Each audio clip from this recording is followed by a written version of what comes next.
Բայց ինչի՞ հենց ֆրանսիական դեսպանատը։ Դե որովհետեւ չեն գրել, մենք էլ ենթադրեցինք, որ Ֆրանսիա են երևի ուզում մեզ վտարել, մենք էլ եկել ենք ֆրանսիական դեսպանատը։ Մեր հարցին, թե արդյոք ցույցն անցկացվում է օրենքի սահմաններում, Տիգրան Թորոսյանն այդպես էլ չպատասխանեց, նշելով, թե ինչից տեղեկություն չունի, կարծիք հայտնել չի կարող։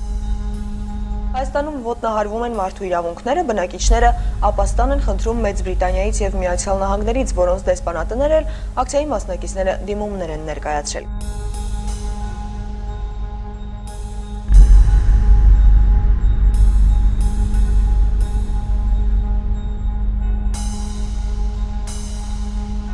Որ մարդկանց ուժով հանում են, մարդիկ հիվանդացել են, երկու հատ ինֆարկտ ա, մի հատ մակա, մեկն էլ երեք ուզում էր իրան ինքնասպանություն գործել։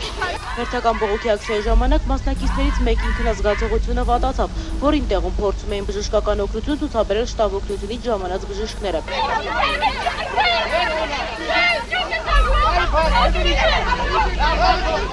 Արդյունքում տուժեց 74-ամյա Լիդուշ Պոլոսյանը եւ ոստիկանների ակտիվությունը մարեց, սակայն սկսվեց վտարման երկրորդ փուլը։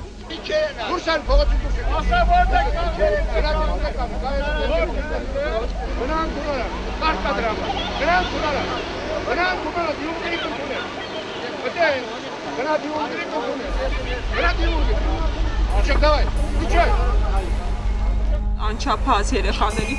գցել են փողոց, տուն չունեմ, ստեղ դնելու եմ մահճակալը քնի փողոցում։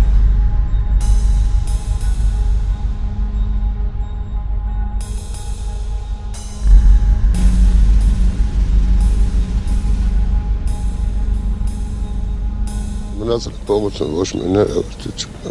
Բոլորը դիմել եմ։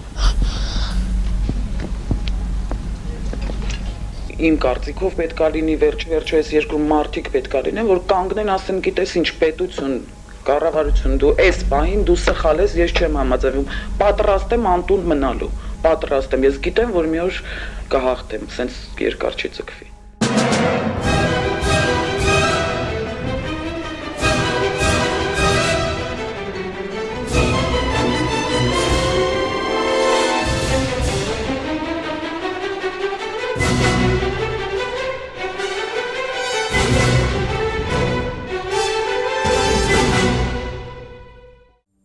Իսկական սիրահարները քեզ լքեցին իմ Երևան, անտեր ու դուրս մուրացկանները դարձան քեզ տեր ու տիրական, ես քեզ սիրում եմ ես խոսքերը, ասում եմ քեզ իմ Երևան, արժերացնել աշխարհի ձերը, որ ես բառերը հասկանամ, ես քեզ սիրում եմ ես խոսքերը,